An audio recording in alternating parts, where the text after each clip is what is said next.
Hai, hello, salam sejahtera Malaysia. Selamat datang ke channel Fels Lifestyle. Tentu ada Bapak yang saya amat hormati, saudara-saudara.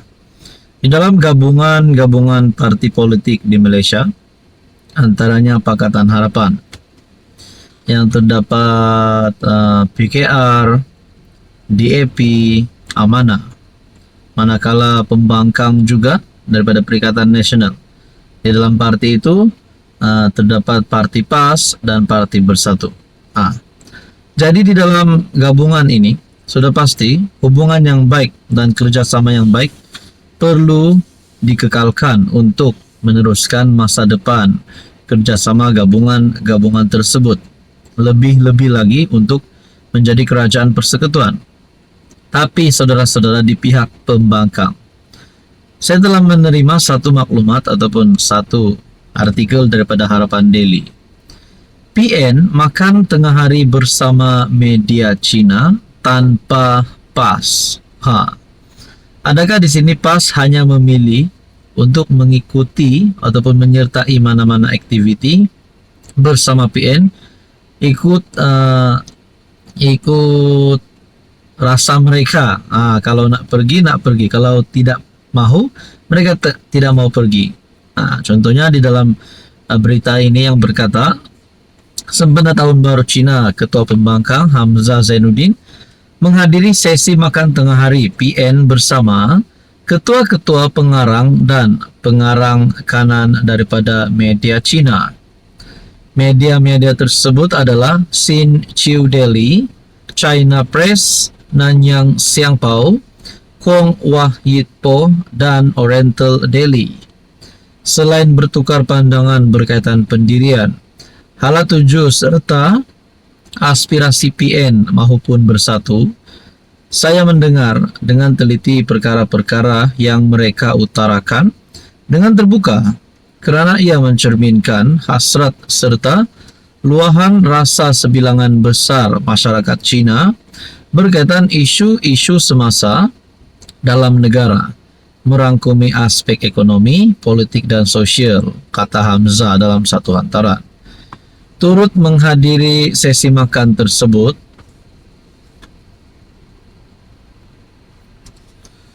adalah Naib Presiden Bersatu, Datuk Seri Ronald Kiandi, Naib Presiden Gerakan Tan Lek Keng dan ahli Exco Bersatu Goh Gaik Meng. Peliknya, PAS yang merupakan parti terbesar dalam PN tidak menghadiri majlis tersebut. Umum mengetahui, pimpinan PAS seringkali tersalah langkah dalam hal melibatkan masyarakat Cina. Contohnya ucapan sepupu Siti Mastura, PN Kepala Batas, dan kaitan pengasas YTL dengan Menteri Belia dan Sukan Hanayo oleh Pesuruhjaya PAS Perak. Jadi adakah dengan ini Bersatu sendiri tidak puas hati dengan tindakan daripada parti PAS, ataupun sebenarnya mungkin PAS ini sengaja tak nak hadir sekiranya melibatkan masyarakat Cina? Saya bukan nak cakap apalah, tapi ini pun sudah menjadi persoalannya lah. Kenapa PAS tidak menyertai makan tengah hari bersama PN bersama dengan pengarang-pengarang, bersama dengan ketua-ketua pengarang dan pengarang kanan daripada media Cina. Saudara-saudara yang tuan-tuan dan puan yang saya amat hormati, apa komen Anda? Hai, hello, salam sejahtera Malaysia. Selamat datang ke channel Fels Lifestyle.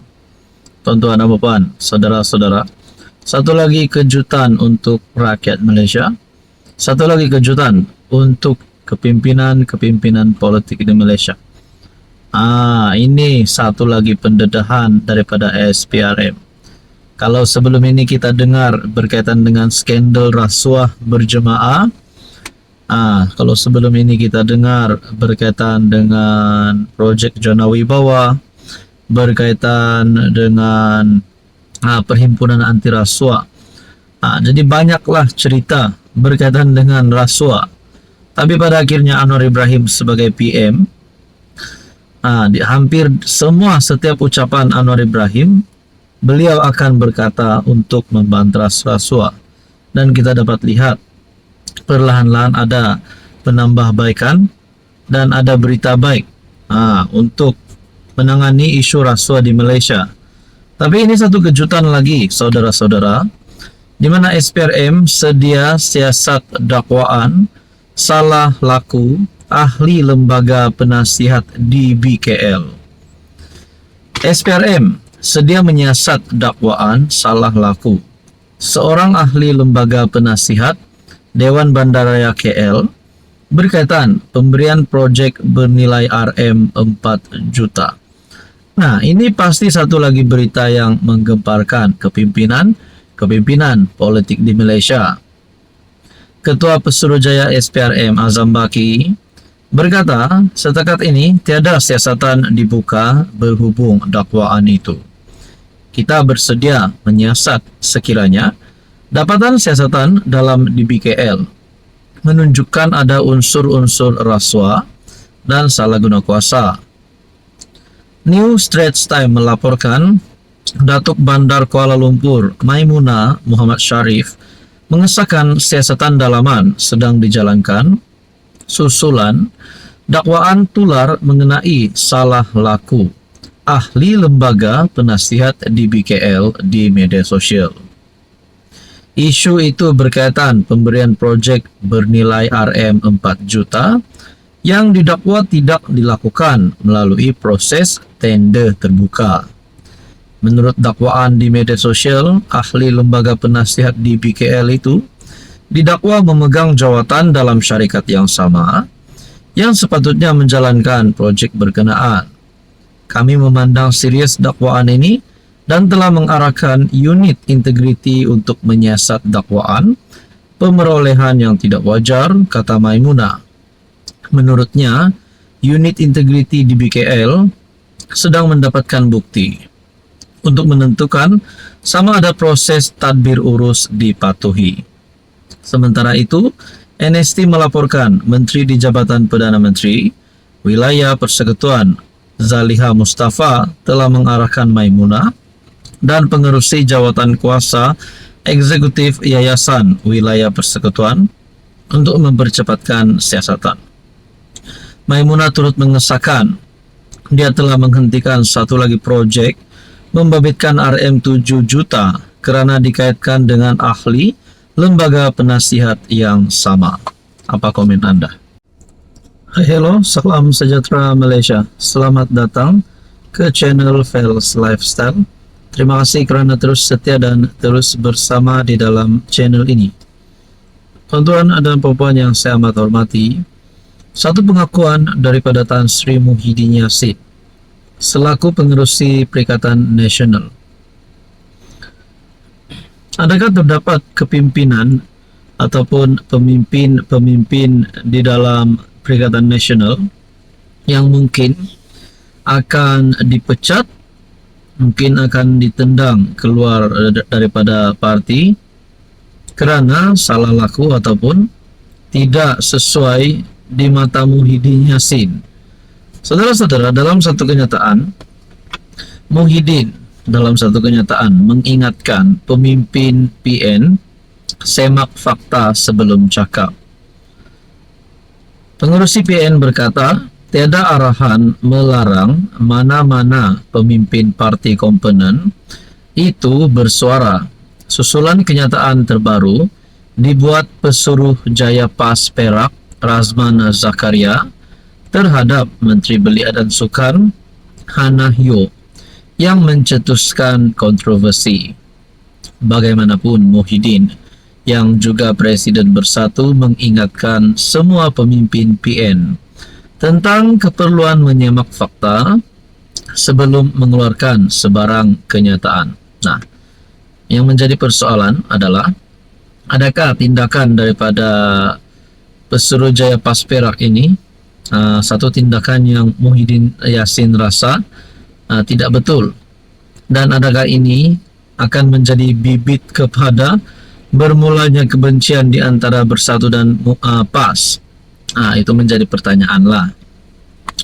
Tidak perkara seperti arahan larangan bersuara, tetapi saya mengharapkan ahli perikatan memastikan mereka Apabila mereka bercakap, mereka menyemak fakta terlebih dahulu.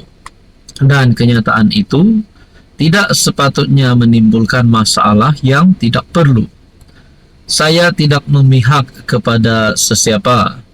Tambahan pula, dalam musim Tahun Baru Cina ini, kita perlu menekankan perpaduan nasional dan pemahaman yang lebih baik antara kaum di Malaysia, kata Muhyiddin. Ini adalah masa untuk rakyat Malaysia kembali bersatu dan negara kita ini adalah untuk semua. Razman, Pesuruhjaya PAS Perak, memohon maaf kepada Hanayo dan menarik balik dakwaan yang dibuat dalam satu ceramah yang mendakwa MP Segambut itu adalah anak kepada YTL, merujuk kepada pengasas YTL Corporation Berhad, Yo Tiong Lai. Bagaimanapun, Yo berkata, Razman tetap perlu menunggu surat daripada peguamnya. Berikutan, pemimpin PAS itu turut membuat dakwaan lain yang berunsur fitnah terhadapnya dalam ucapan yang sama. Terdahulu, Razman membuat laporan polis terhadap akaun parodi FB Harakat Daily HD yang mendakwa dia mempertahankan tuduhannya terhadap Hanayo. Jadi saudara-saudara, kalau ada yang tidak baik di mata Muhyiddin yang dilakukan oleh kepimpinan PAS, adakah Bersatu dan PAS akan berpecah, PN akan bubar? Adakah Muhyiddin selaku pengurus PN akan menendang keluar ahli parti, mungkin wakil rakyat daripada PN, daripada PAS, yang Muhyiddin rasa tidak sesuai untuk bersama-sama di dalam gabungan itu? Nah, menjadi pertanyaan. Apa komen Anda?